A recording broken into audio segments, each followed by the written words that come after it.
اگر آپ کو میری یہ ویڈیو پسند آئے تو like, comment and share, subscribe کرنا مت بھولیے۔ سلطنت عثمانیہ کی اگلی ایپیسوڈ کی طرف بڑھتے ہیں۔ لغویات کا عام ہونا۔ دولت عثمانیہ کے آخری دور میں لغویات کا دور دورہ تھا۔ جھوٹی کہانیاں اور قصے زبان زد عوام و خواص تھے۔ تمام مسلمانوں میں جھوٹی کہانیاں اس انتہا کو پہنچی ہوئی تھی کہ اس کی نظیر نہیں ملتی۔ ان کی حیثیت ایسے مسلمہ حقائق کی ہو چکی تھی جن کے بارے کوئی اختلاف گویا ممکن ہی نہیں، اور اسی پر ہی موقوف کیا۔ ان میں سے بہت سے لوگوں کے نزدیک ان بدعتوں اور خرافات نے مقدس امور کا روپ دھار لیا تھا جن میں سستی کا کوئی جواز نہیں تھا۔ ان کی صحت کے بارے کسی شک و شبہ کا اظہار ہو۔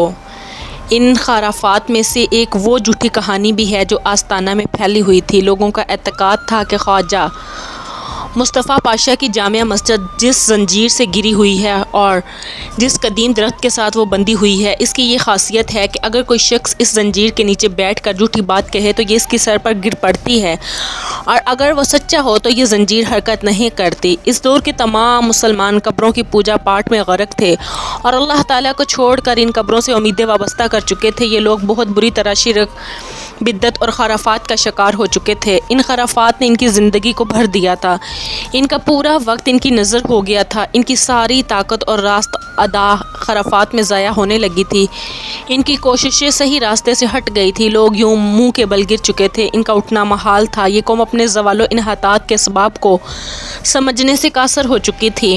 دشمن کے لشکروں کے سامنے ہزیمت خوردہ ان کے منصوبوں اور سازشوں کے مقابلے سے عاجز آ چکی تھی، جس کے نتیجے میں دولت عثمانیہ ختم ہو کر رہ گئی۔ منحرف صوفیہ۔ سب سے بڑا انحراف جو امت اسلامیہ کی تاریخ میں واقع ہوا وہ منحرف صوفیہ کا اسلامی معاشرے میں ایک منظم قوت کی حیثیت سے ظہور تھا۔ ایک ایسا گروہ جو کتاب اللہ اور سنت رسول صلی اللہ علیہ وسلم سے دور عقائد، افکار اور عبادات کا حامل تھا۔ منحرف صوفیہ کی طاقت بہت بڑھ گئی تھی اور دولت عثمانیہ کے آخری ادوار میں ان کی شوکت بہت زیادہ ہو گئی تھی۔ ویسے تو اس کے کئی عوامل ہیں، لیکن ان میں چند درج ذیل ہیں۔ بدترین حالات جن میں امت مسلمہ زندگی بسر کر رہی تھی اور وہ تلخ حقیقت جس سے اس دور میں امت مسلمہ کو واسطہ تھا، جیسے عام پسماندگی، ظلم و زیادتی، فقر و افلاس، بیماری اور جہالت، ان تمام چیزوں نے لوگوں کو جعلی صوفیوں کی گود میں پناہ لینے پر مجبور کر دیا تھا۔ یہ صوفیہ ان کو تھپکی دیتے تھے، انہیں متنبہ کرتے اور انہیں ایک ایسی غیر حقیقت پسندانہ زندگی گزارنے پر مجبور کر دیتے تھے جس سے وہ بھاگ کر ان کی پناہ لیتے تھے۔ دولت عثمانیہ کے آخری دور میں امن و امان کی حالت خراب ہو جانا اور سکون کا معدوم ہو جانا اس دور میں معمولی وجوہات بلکہ بعض اوقات بغیر کسی سبب کے جانوں کو تلف کر دیا جاتا تھا۔ اس سیاہ ترین فضا اور مشکل ترین حالات میں ارباب تصوف ایک پرسکون زندگی جیتے تھے، مصائب و آلام اور فتنہ و فساد سے دور، پورے امن و سکون اور اطمینان سے لطف اندوز ہوتے تھے۔ یقیناً فقراء، کسانوں، تاجروں اور کاریگروں سے زیادہ فارغ البال اور خوشحال تھے۔ ان لوگوں کو قوانین کے نفاذ سے پورا امن حاصل تھا۔ وہ ظلم کے گرنبار لمحوں میں واقع ہونے والے تمام شر و فساد سے اکثر اوقات محفوظ رہتے تھے، کیونکہ سپاہی ان کے خوف سے کانپتے تھے اور ان کی روحانی بادشاہی سے ڈرتے تھے۔ لشکری انہیں اللہ کا مقرب خیال کرتے، ان کو خدا تک پہنچنے کا ذریعہ خیال کرتے، ان کی خوشنودی حاصل کرتے۔ بعض لوگ اطمینان قلب اور استقرار حالت اور دولت و ثروت کے حصول کی خاطر راہ سلوک کو اختیار کرتے تھے۔ ان کا مقصد قطعاً اللہ تعالیٰ کی خوشنودی نہیں ہوتا تھا۔ اس گروہ سے تعلق رکھنے والے لوگوں کا معاشی اعتبار سے خوشحال ہونا۔ فقراء اس دور میں زندگی کی مشکلات سے بالکل دور تھے۔ انہیں روزمرہ کی ضروریات کے لیے کسی جدوجہد اور محنت و مشقت کی ضرورت نہ تھی، بلکہ وہ اپنی خانقاہوں میں بڑے آرام سے کروفر کی زندگی بسر کرتے تھے۔ ان کے جملہ اخراج قرآن اولیٰ میں جیسا کہ بتایا جاتا ہے، اس کی قضاء قدر پر راضی رہتا ہے اور ہر اس فیصلے کو لے کے جاتا ہے جو اس کے لیے بہتر ہوتا ہے، اور ہر اس فیصلے کے سامنے سر تسلیم خم کر لیتا ہے جو واحد قہار ذات نے صادر فرمایا ہو۔ اس عطا و گزاری کے دو مختلف اثرات نمایاں ہوتے رہے ہیں۔ قرآن اولیٰ میں اسی عقیدہ کے تحت جنگوں میں مسلمان ایک بہت اہم کردار ادا کرتے تھے، اور نتیجہ یہ کہ انہیں مسلسل کامیابیاں حاصل ہوتی تھیں۔ لیکن یہی عقیدہ جو مسلمانوں میں فدائیت کا جذبہ پیدا کرتا تھا، قرآن اخیرہ میں جمود کا سبب بن کر رہ گیا اور پورا عالم اسلام اس کی لپیٹ میں آ گیا۔ سو اس نظریے نے انہیں پستی اور دنیا بیزاری میں دھکیل دیا اور عالم اسلام و واقعات کے رجحانات سے انہیں بے پہرا بنا کر رکھ دیا۔ بلا شبہ اس شخص نے جو کافر ہے اس حقیقت کا ادراک کر لیا ہے، یعنی اس حقیقت کا کہ ایمان بالقدر کا سلف کے ہاں جو مفہوم تھا اس کے درمیان اور جو تصوف سے متاثر دور جدید کے لوگوں نے گھڑ لیا، اس کے درمیان کیا فرق ہے۔ یہ عقیدہ کی خرابی نہیں بلکہ اس عقیدہ کو اپنانے والوں کا گناہ ہے۔ شاعر اسلام حضرت علامہ اقبال نے کیا خوب کہا، تم نے قرآن کریم کی آیات سے استدلال کر کے تگدو کو ترک کر دیا اور انہوں نے قرآن کریم کے ذریعے ثریا پر کمندیں ڈال دی۔ تم نے تقدیر کا بہانہ کر کے ہر کوشش کو رد کر دیا اور ان کے زائم خود تقدیر خفی تھے۔ تمہارے دل غلامی کے جو خوگر بن چکے ہیں، جس چیز کو وہ ناپسند کرتے تھے تم اسی چیز پر خوش نظر آتے ہو۔ نپولین بوناپارٹ نے قضاء و قدر کی اس غلط عقیدہ سے پورا فائدہ اٹھایا۔ جب اس کے فوجی دستوں نے مصر پر قبضہ کیا تو اپنی منشورات میں مسلمانوں کو یاد دلانے کے لیے عقیدہ شائع کرتا رہتا تھا کہ مصر پر قبضہ اور یہاں کی آبادی کا سیر ہو جانا اللہ تعالیٰ کے فیصلے سے ہوا ہے۔ جو اس واقعے پر اعتراض کرے گا گویا وہ قضاء و قدر پر اعتراض کرے گا۔ تصوف کی غلط نظریات دولت عثمانیہ کے وجود کو ریزہ کر رہے تھے۔ حالانکہ صلیبی دنیا کے علم کے مختلف شعبوں میں حیرت انگیز ترقی کر رہی تھی، قوت و طاقت، تقدم و ترقی کے اسباب کو حاصل کرتے ہوئے سائنسی تجربات کے میدانوں میں بڑی تیزی سے ترقی کر رہی تھی، دولت عثمانیہ کو ریزہ کرنے اور عالم اسلام پر تسلط حاصل کرنے کے لیے طرح کی سازشیں اور تدبیریں کر رہی تھی۔ ادھر منحرف صوفیہ لہو لعب میں مشغول سماعی پر فریفتہ ہو رہے تھے، فن موسیقی کی تعلیم حاصل کر رہے تھے اور ان کی مجلسیں تبلوں، سارنگیوں، رنگارنگ کے جھنڈوں سے بھری ہوئی تھی۔ بہت سارے منحرف صوفیہ سلسلہ اپنے حلقہ ذکر میں دف بجا کر اللہ کا ذکر کرتے تھے، حتیٰ کہ اس بارے ابو احدہ سیدہ جو سلطان عبد الحمید ثانی کے خواص میں تھا اور اتحاد بین المسلمین میں ان کے مددگاروں میں سے تھا، کہا دف بجا اور شریعت کی حکمت سے جاہل شخص سے کنارہ کر، کیونکہ وہ اس کے مفہوم کو نہیں سمجھ سکتا۔ ہر وہ چیز جو غافل دل کو بیدار کر دے، عقل کو یقین کی طرف بلائے، روح کو عالم برزخ میں تڑپا دے، اللہ کی یاد کو تازہ کر دے اور اس کے جلووں کا طالب بنا دے، وہ نیکی ہے، اور جو ایسا کام کرتا ہے وہ نیکی کرتا ہے اور اللہ تعالیٰ دیکھ رہا ہے۔ دف اور اس کی آواز میں ایسا نغمہ ہے جس کو صرف وہی جانتا ہے جس کا دل ذکر کی لذت سے آشنا ہے۔ اس کی ڈب کی آواز ذکر ہے اور یہ خوشی کے لمحات کی یاد دلاتی ہے۔ ہم دف بجائیں گے کیونکہ اس کی آواز ہمارے نزدیک ایک ایسے ذاکر کی حیثیت رکھتی ہے جو کبھی سست نہیں ہوتا، اور ہم اس کی آواز کو سنیں گے۔ جمہور صوفیہ کے نزدیک سماع کی بڑی قدر و منزلت ہے۔ ابو الہدیٰ سیادی کہتے ہیں، جس میں سماع تحریک پیدا نہ کرے وہ شخص ناقص ہے، اعتدال کی نظافت سے روگردہ روحانی نور سے دور ہے۔ اس میں طبیعت کی سختی اور قساوت بہت زیادہ، بلکہ ایسا شخص پتھروں، پرندوں اور چوپایوں سے بھی کیا گزرا ہے، کیونکہ یہ تمام چیزیں موضوع آوازوں اور نغمات سے اثر قبول کرتی ہیں۔ الغرض سماع دل میں ایک کیفیت پیدا کرتا ہے جسے وجد کہتے ہیں، اور وجد جوارہ میں تحریک پیدا کرتا ہے۔ اگر یہ حرکت غیر موضوع ہو تو اضطراب کہلاتی ہے، اور اگر موضوع ہو تو تعلی بجانا اور رقص کرنا کہلاتا ہے۔ یہ صوفی لوگ صرف طرب، سماع اور غنا کو پسند کرنے پر اکتفا کرتے، لیکن انہوں نے تو نہ اسے قربت خداوندی کا ذریعہ خیال کیا، اس دشمن خدا کو اطاعت خداوندی کا درجہ دے دیا، جس سے قلوب میں سوز پیدا ہوتا ہے اور روح میں تصفیہ کی کیفیت پیدا ہوتی ہے۔ علامہ حافظ ابن قیم جوزی نے ان صوفیہ کے بارے کیا خوب کہا ہے، اگر آپ ان کو محافل سماع میں دیکھیں تو ان کی آوازیں دھیمی پڑ جاتی ہیں، ان کی حرکات میں سکون آ جاتا ہے اور ان کے دل بالکل ان کی طرف متوجہ ہو جاتے ہیں اور وہ اس کو پوری یکسوئی کے ساتھ سنتے ہیں اور شاخ بید کی طرح جھومنے لگتے ہیں، اپنی حرکات اور رقص میں ٹوٹ جاتے ہیں۔ کیا تو نے کبھی دیکھا ہے کہ خنچی اور عورتیں جس طرح جھومتے ہیں؟ اور یہ چیز ان کا حق سمجھا جاتا ہے۔ لوگوں کی کثرت آپس میں غلط ملت ہو جاتی ہے اور یہ ان محافل میں وہ کام کر گزرتے ہیں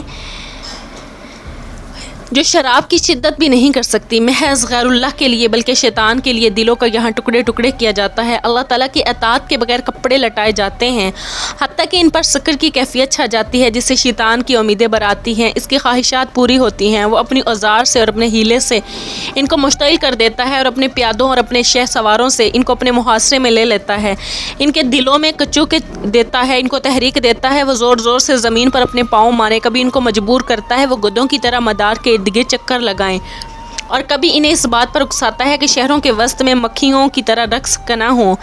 اے بیچارے مکانوں کے چھت اور زمین کا سینہ جو ان کے قدموں کی ضربوں کو برداشت کرتے ہیں، ہائے وہ لوگ بیچارے جو لاشیں ہیں، جیسے گدھوں اور چوپاؤں کی لاشیں ہوتی ہیں لیکن ان میں عقل نام کی کوئی چیز نہیں ہوتی۔ ہائے دشمنان اسلام کا خوش ہونا جو یہ گمان کرتے ہیں کہ یہ لوگ اسلام کے خاص ہیں، انہوں نے اپنی زندگی لذت و طرب میں گزار دی اور دین کو لہو لب بنا کر رکھ دیا۔ مزامیر شیطان ان کے نزدیک قرآنی صورتوں کے سننے سے زیادہ پسند پسندیدہ ہے۔ اگر ان میں سے کوئی شخص اول تاخر قرآن کریم کو سن لے تو وہ ذرا برابر بھی حرکت نہ کرے، نہ اس کے دل میں کوئی تحریک پیدا ہو، نہ اس میں وجد کی کیفیت طاری ہو، نہ اس کے دل سے محبت خداوندی کی چنگاریاں پھوٹیں جس طرح چکماک سے چنگاریاں نکلتی ہیں، لیکن جب ان کے سامنے شیطان کے قرآن موسیقی کی تلاوت کی جاتی ہے اور مزامیر کی لے کے ان کانوں سے ٹکراتی ہے تو وجد کے چشمے ان کے دل سے، ان کی آنکھوں کے راستے سے پھوٹ پڑتے ہیں، ان کے قدم رقص کرنے لگتے ہیں، ان کے ہاتھ تالیاں بجانے لگتے ہیں، ان کے تمام اعضاء جسمانی میں جنبش آ جاتی ہے، سارا جسم طرب میں ڈوب جاتا ہے، سانسوں میں تیزی آ جاتی ہے، سرد آہوں کا سلسلہ بند ہو جاتا ہے، آتش شوق بھڑک اٹھتی ہے۔ کسی شاعر نے کیا خوب کہا ہے، کتاب الہی قرآن پڑھا جاتا ہے تو وہ سر جھکا کر خاموش ہو جاتے ہیں، خدا کے خوف سے انہیں بلکہ ایک غافل اور لہو لب کرنے والے شخص کی طرح خاموش ہوتے ہیں، اور جب گانا آتا ہے تو گدوں کی طرح ہینگنا شروع کر دیتے ہیں۔ خدا کی قسم یہ لوگ اللہ تعالیٰ کے لیے رقص نہیں کرتے، دف باجا اور کسی آہو چشم کا نغمہ بس جب تو دیکھے گا تو ان کو کھلونوں کی عبادت کرتا دیکھے گا۔ جب وہ دیکھتے ہیں کہ کتاب الہی میں امر و نواہی کی پابندی ہے تو یہ کتاب ان پر بوجھ بن جاتی ہے، وہ اس میں برق درات زجر و توبیخ کی باتیں سنتے ہیں اور ان میں گناہوں کے ارتکاب پر ڈرایا گیا ہے۔ وہ اسے دیکھتے ہیں کہ نفس کو اس کی خواہشات سے سب سے زیادہ الگ کرنے والا ہے، اسے نفس کا بہت زیادہ ذبح ہونا جبکہ سما ان کی خواہشات سے موافق رکھتا ہے، اس لیے ان کی ہاں بڑی قدر و منزلت ہے۔ اس طرح منحرف صوفیہ کی زندگی لہو لب کی نظر ہو گئی اور انہوں نے اپنا وقت اور اپنی عمر ذکر سماعت اور کھیل کود کی محفلوں میں برباد کر ڈالی۔ ان کی زندگی از اول تاخر منحرف صورت میں ذکر کے ارد گرد گھومنے لگی اور صحیح کی عبادت زمین کے مختلف علاقوں میں ضائع ہو گئی۔ رزق کا طلب کرنا، جہاد، علم کا طلب کرنا اور اس کی اشاعت، امر بالمعروف اور نہی عن المنکر، یہ تمام امور ذکر سے غفلت کا نتیجہ قرار دے دیے گئے ہیں۔ اسی لیے اس بات کی تبلیغ ہونے لگی مسلمانوں کو ان باتوں کی طرف سے کوئی توجہ نہیں دینی چاہیے اور انہیں سماع، غنا اور رقص کے ساتھ ذکر میں زندگی گزارنا چاہیے۔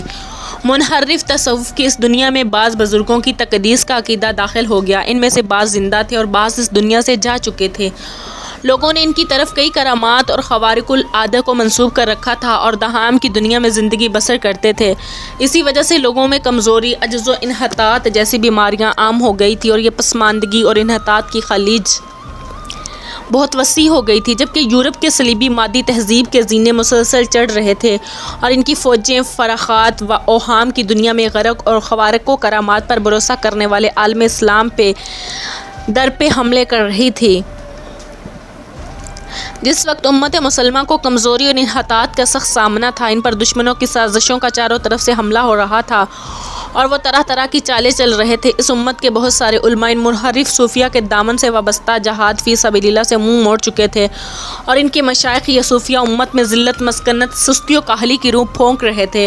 لوگوں کے نزدیک مجاذیب، مجانین اور پاگل لوگ اولیاء اللہ کا روپ دہاڑ چکے تھے، اس میں کوئی شک نہیں۔ ان میں ایک بڑی تعداد جالوں اور پیشہ وروں کی تھی جو لوگوں کے دلوں میں ان مجذوبوں کا تقدس پیدا کر کے ذاتی فائدہ اٹھا رہے تھے۔ یہ لوگ صوفیہ کی صفوں میں گھس رہے تھے تاکہ انہیں بھی اولیاء میں شامل کر لیا جائے جو ہر قسم کی بات پر سے ماورا ہوتے ہیں، نہ کوئی ان کو ملامت کرتا ہے اور نہ انہیں سرزنش کرتا ہے، چاہے وہ کتنی ہی ہلاکت خیزیوں کا ارتکاب کرے، علل اعلان کتنے گناہوں کا اور فحاشیوں کا ارتکاب کرے۔ ان میں سے کئی عامل تھے جو جنوں کے ذریعے لوگوں کو تکلیفیں دور کرتے تھے، ظاہر ہے ایسے لوگوں پر دشمنوں کے تیر کار ثابت ہوتے ہیں۔ الغرض صلیبی فوجوں نے ہماری سرزمین کو لتاڑنا شروع کر دیا اور ہماری عزتوں کی پامالی کو حلال سمجھ لیا۔ صوفیہ منحرفہ باطل عقائد کے بحر وزخار میں غوطہ زن تھے اور شاید سب سے آخری عقیدہ جس پر منحرف صوفیہ میں سے بہت سو نے یقین کر لیا تھا اور وحدت الوجود اور حلول کا عقیدہ تھا۔ منحرف صوفیوں نے ان عقائد کو اپنی گود میں لے لیا تھا اور ان کی نشر و اشاعت شروع کر دی تھی۔ اس موضوع پر کئی کتابیں لکھی گئی اور ان کے بارے یہ خیال کیا گیا کہ یہ وہ حقیقت ہے جو ان پر عیاں ہوئی ہے اور یہ راز دوسرے لوگوں سے مخفی رکھا گیا ہے۔ فصوص الحکم اور الفتوحات المکیہ جو ابن عربی کی تالیفات ہیں اور ان کے علاوہ دوسری صوفیانہ کتابیں جو وحدت الوجود اور حلول کے عقائد کو بیان کرتی ہیں، ان کی تدریس کبار صوفی علماء کا شعار رہی۔ یہ ایسا عظیم مرتبہ ہے جو ان میں سے صرف خاص لوگوں کے شان ہے۔ اس علمی مرتبہ تک صرف فخور علماء ہی پہنچ سکتے ہیں۔ اس پر فتن دور جسے امت اسلامیہ گزر رہی تھی کہ منحرف صوفیہ میں یہ غلط عقائد وسیع سطح پر رواج پا چکے تھے۔ ان میں سے اکثر عقیدہ وحدت الوجود پر ایمان رکھتے تھے۔ یہ عقیدہ زندگی کے لیے تباہ کن تھا، اس نے عالم اسلام کو بہت نقصان پہنچایا اور ادیان کو کلیتاً تباہی کے دہانے پر لا کھڑا کر دیا۔ اس نظریہ کی وجہ سے دین اسلام کی شکل مسخ ہو کر رہ گئی۔ مسلم کافر کے درمیان کوئی عداوت اور کوئی جہاد نہ رہا، سب انسان ایک بن گئے، سب ادیان نے ایک دین کی شکل اختیار کر لی۔ اگرچہ ظاہری اعمال میں فرق رہا، ہم اللہ تعالیٰ سے دین کی سلامتی کی دعا کرتے ہیں۔ شریعت اسلامیہ ان کے نزدیک اپنا وزن بالکل کھو بیٹھی، شرعی ذمہ داریاں ان کے نزدیک بے وقت ہو کر رہ گئی، بلکہ ان میں سے بہت سے لوگ اپنے آپ کو ان ذمہ داریوں سے ماورا خیال کرنے لگے۔ دین کے امر اور نواہی کی یہ لوگ اہانت کیا کرتے تھے۔ ولایت، حزب، جذب اور شہود جیسے ناموں کی آڑ میں دین کا مذاق اڑایا جاتا۔ تصوف کے پردہ میں مغربی تہذیب بڑی تیزی سے دولت عثمانیہ میں پھیلنے لگی۔ اس تحریک کو جھوٹے صوفیوں کی مذہب بیزاری نے بڑا سہارا دیا۔ منحرف جماعتوں کی سرگرمیاں، قادیانیت اور بھائیت وغیرہ جیسے گمراہ اسلام دشمن فرقوں کا ظہور، ان فرقوں کا معاملہ بہت سنگین صورت اختیار کر گیا تھا۔ بالخصوص صلیبی سامراجیت کے وقت جو امت اسلامیہ کو اپنی غلامی کے شکنجے میں گھس رہی تھی، وہ اپنی عادت کے مطابق مسلمان دشمنوں کے ساتھ ان کی مدد کر رہے تھے اور ان کی قیادت کے ماتحت بڑے خلوص سے ان کے سپاہیوں کا کردار ادا کر رہے تھے۔ ماضی میں یہ لوگ مسلمانوں کے خلاف تاتاریوں اور صلیبیوں کے سب سے بڑے مددگار تھے، اور اب پھر یہ لوگ اپنے اس خیانت دارانہ طریقے پر عمل پیرا امت مسلمہ کے دشمنوں کے ساتھ مل کر اسلام کے خلاف سازشوں میں مصروف تھے۔ جیسا کہ ہم نے گزشتہ صفحات میں صوفیہ اتنی اشریہ فرقے کے کردار پر روشنی ڈالتے ہوئے بیان کیا کہ کس طرح وہ دولت عثمانیہ کے خلاف ایک عرصہ تک برسر پیکار رہے، اور جب فرانس نے شام پر قبضہ کیا اور جہادی تحریکیں فرانسیسیوں کے خلاف اٹھ کھڑی ہوئی تو ان باطل فرقوں نے کئی اراکان فرانسیسیوں کے شانہ بشانہ مسلمانوں سے جنگ کر رہے تھے، جس طرح کہ ان لوگوں نے مجاہد ابراہیم حنانو اور ان کے ساتھی مجاہدین کے ساتھ کیا۔ امیر بشیر شہابی نے اپنی فوجوں کے ساتھ مل کر محمد علی کی فوجوں کا ساتھ دیا جبکہ مصری فوجیں شام پر قبضہ کر رہی تھی۔ اسی امیر کی مدد سے حمص میں عثمانی لشکر کے مقابلے میں محمد علی کے لشکر کو بڑی آسانی سے فتح حاصل ہو گئی۔ اس کی فوجوں نے توروس کے پہاڑوں کو عبور کیا اور ترکوں کے علاقے کے قلب میں اس کے لشکروں نے دھاوا بولا۔ نپولین اور شہابی کے درمیان سلسلہ خط و کتابت بھی جاری رہا، جس وقت کے فرانسیسی عقا کا محاصرہ کیے ہوئے تھا۔ بہائی فرقہ 1260 ہجری 1844 کو روسی استعمار، عالمی یہودی تحریک اور انگریزی استعماریت کی نگرانی میں اسلامی عقائد کو خراب کرنا اور وحدت اسلامی کو پارا پارا کرنے نیز انہیں بنیادی مسائل سے مسلمانوں کی توجہ ہٹانے کی غرض سے معرض وجود میں آیا۔ پہلے اس فرقہ کی بانی نے مہدی ہونے کا دعویٰ کیا، پھر نبوت کا، پھر ربوبیت کا اور پھر آخر الوہیت کا دعویٰ کر دیا، لیکن انتہائی افسوس کے ساتھ کہنا پڑتا ہے کہ دولت عثمانیہ نے اس خبیث پودے کو جڑ سے اکھاڑ پھینکنے میں سستی کا مظاہرہ کیا اور اللہ تعالیٰ کے حکم کو نافذ کرنے اور ان جیسے گمراہ لوگوں کو سزا دینے سے گریز کیا۔ رہی قادیانیت، تو یہ فرقہ غلام احمد قادیانی کی طرف سے منسوب ہے۔ قادیان دراصل ہندوستان کے صوبہ پنجاب میں ایک قصبہ ہے، اسی مناسبت سے اس فرقہ کو قادیانی کہا جاتا ہے۔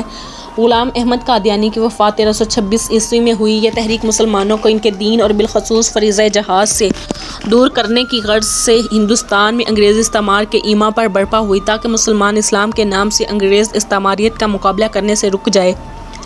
قادیانی نے پہلے نبوت کا دعویٰ کیا اور پھر الوہیت کا۔ غلام احمد قادیانی کی دعوت کی نمایاں بات یہ ہے کہ وہ انگریزوں کی طرف خصوصی میلان رکھتا تھا، بلا دھند میں ان کے اغراض و مقاصد کو پورا کرنے کے لیے ان کے ساتھ تعاون کرنے، مسلمانوں کے عقیدہ جہاد کو باطل کرنے میں پیش تھا۔